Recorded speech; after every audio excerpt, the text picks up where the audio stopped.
আল্লাহর রহমতে আমরা চরমপন্থী না, আমরা চরমপন্থী না।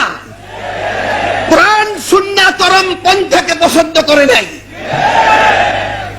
দেখেন কুরআনে কারীম মদকে নিষিদ্ধ করবেন কত সতর্কতার সাথে। ইয়াসআলুনাকা আনিল খামরি ওয়াল মাইসির কুল ফীহিমা ইসমুন কাবীরুন ওয়া মানাফিউ লিন-নাস। তখন প্রশ্ন করছে যে হুজুর সেই মদ সম্পর্কে কি শুনে, এটা কি অবস্থা?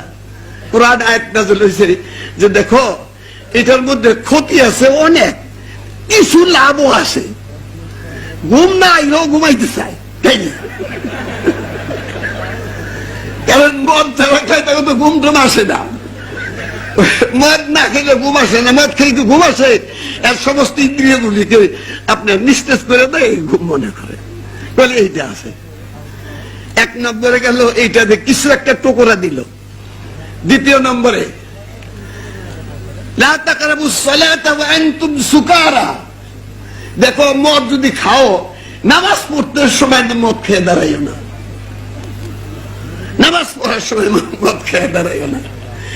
এইরকম ভাবে স্টেজ বাই স্টেজ লোকদেরকে এই শরীয়তের আসল হুকুমের দিকে আইসা শেষে বলছে যে তোমরা ইন্নামাল খামরু ওয়াল মাইসিরু ওয়াল আনসাবু ওয়াল আজলাবু রিজসুম মিন আমালিশ শাইতানি ফাজতানিবুহু লাআল্লাকুম তুফলিহুন। যে দেখো এই খারাপ এই মদের নিয়ে আপনার এই মূর্তি, জুয়া ইত্যাদি নানান কাজের সঙ্গে উল্লেখ করে বলছে যে এইটাও এইসব খারাপের মধ্যে শামিল, তোমরা এটা পরিহার করো। আমরা ইনশাআল্লাহ চরমপন্থাই করব না।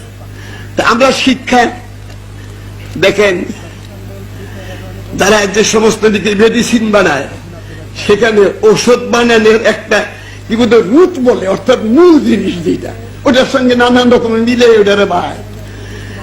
রুটের একটা বোতল থাকে, সেইটা যদি না থাকে তো কয়দিন পরে শেষের ওষুধ বানানোর কোন ফরক জিনিসই থাকবে না।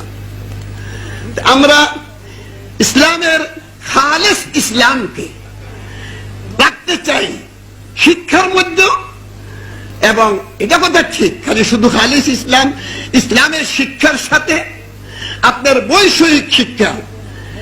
বৈষয়িক শিক্ষা না হলে আমি তো বলবো আপনি বলতে পারি, প্রমাণ করে দিতে পারি যে বিজ্ঞান যত কিছু কোন সব কিছু মুসলমানদের আবিষ্কারের থেকে গৃহীত হইতে বর্তমান বিজ্ঞান।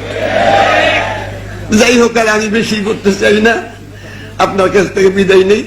আসসালামু আলাইকুম ওয়া রাহমাতুল্লাহ।